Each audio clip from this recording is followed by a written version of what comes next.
joy that bursts, sadness that weighs, anger that burns, fear that freezes. Our emotions are the spice of life, but sometimes it feels like they dominate us, right? We feel lost in this sea of feelings. How can we better understand what goes on inside us?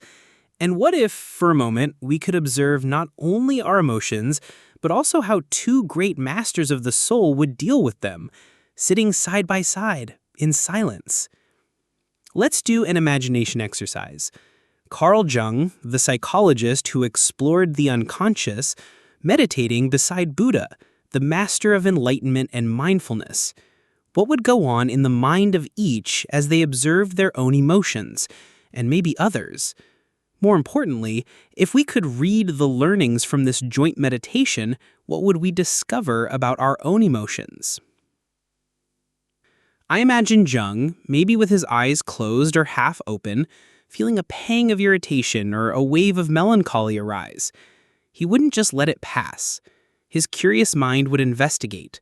Where is this coming from? What memory or symbol does this irritation bring up?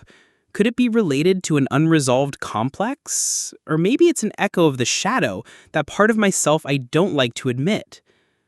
For Jung, each emotion, even the difficult ones, is like a messenger from the unconscious, bringing a coded message about our deep psyche. He would try to decode that message, understand its personal and archetypal meaning in order to integrate it and become more conscious and whole. His goal in meditating on emotion would be self-knowledge and integration. Now, Buddha, beside him, might feel the same irritation, but his approach would be different.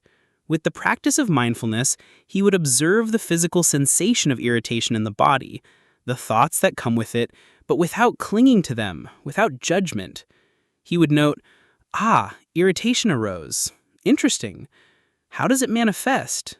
Is it permanent? No, it's changing. It will pass. For Buddha, the key is recognizing the impermanence of all emotions and thoughts, and seeing how our suffering comes from attachment to them, wanting the pleasant ones, rejecting the unpleasant ones.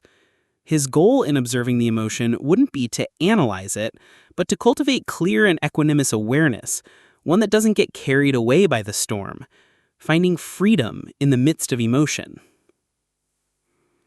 And here comes the turning point of our imagination. What do we learn from seeing these two perspectives together? Maybe the most powerful lesson is to combine both approaches. To learn from Jung to respect our emotions as sources of information, as valuable clues about our inner world, about what needs healing or integration.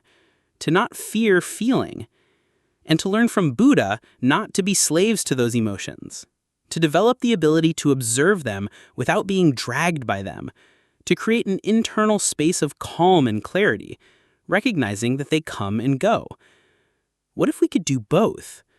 Understand the message, Jung, without drowning in it, Buddha. Use the clarity of mindfulness to welcome the emotion and Jungian curiosity to learn from it. That would be an incredibly balanced and mature way to deal with our emotional world. This imaginary meditation invites us to a new relationship with our emotions, neither repressing them nor being dominated by them, but welcoming them with attention, learning what they have to teach, and at the same time cultivating inner freedom that allows us to navigate them with more peace and wisdom. Try it yourself. Next time a strong emotion appears, how about trying this dual lens? First, just observe, breathe, let it be there without fighting it, inspired by Buddha. Then, calmly ask, okay, what are you trying to tell me? Inspired by Jung. How do you deal with your emotions today? Which of these views seems more challenging or more helpful to you? Share your experience in the comments. If you enjoyed this meditative journey, leave a like. Much clarity and peace to you. Until next time.